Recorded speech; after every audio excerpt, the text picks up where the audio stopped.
qu'est-ce qu'on regarde au lieu de pouffer comme ça? Qu'est-ce qu'on regarde à la télé ce soir? C'est extrêmement intéressant. Mais 2 programmes ce soir, version intello ou comédie familiale. Pour la culture, et en l'occurrence la culture littéraire, c'est sur France 5 avec un nouveau numéro de La Grande Librairie présenté par François Bunel. Sur le plateau, 3 grands écrivains, Enke Bilal, Fred Vargas et Marc Duguin. Mais je vous en parle aussi parce qu'au cours de l'émission, vous allez découvrir un entretien mené par François Bunel avec l'auteur américain Bret Easton Ellis qui publie son nouveau livre, White. Extrait de cette conversation et de l'avantage à manier l'ironie.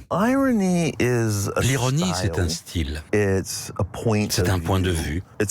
C'est une façon de voir le monde. Je me dis souvent que ce serait bien qu'il y ait un peu plus d'ironie dans le monde. Je me souviens qu'au moment du 11 septembre 2001, quelqu'un a dit « l'ironie est morte ».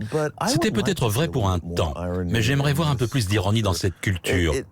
Ça lui donnerait un peu plus de légèreté. Tout est tellement sans condition, enragé. Tout le monde est si prompt à réduire quelqu'un au silence ou à le lyncher. Peut-être que l'ironie est la meilleure réponse aux divisions et à la colère. La grande librairie ou la télévision qui permet de se sentir un peu plus intelligent quand on éteint son écran.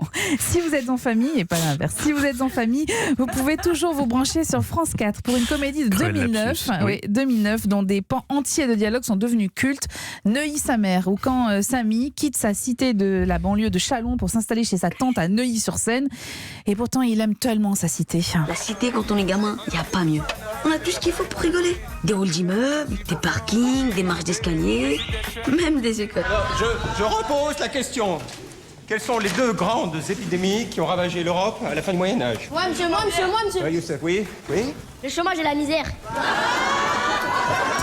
Changement d'ambiance, vous allez le comprendre quand Samy arrive chez les bourgeois et surtout quand il va découvrir la chambre qu'il va devoir partager avec son cousin Charles. Poster de Chirac et Sarkozy au mur. Et puis écoutez bien, ambiance sonore. Là-bas au fond, c'est ton lit. Tu peux mettre tes habits sur ces étagères.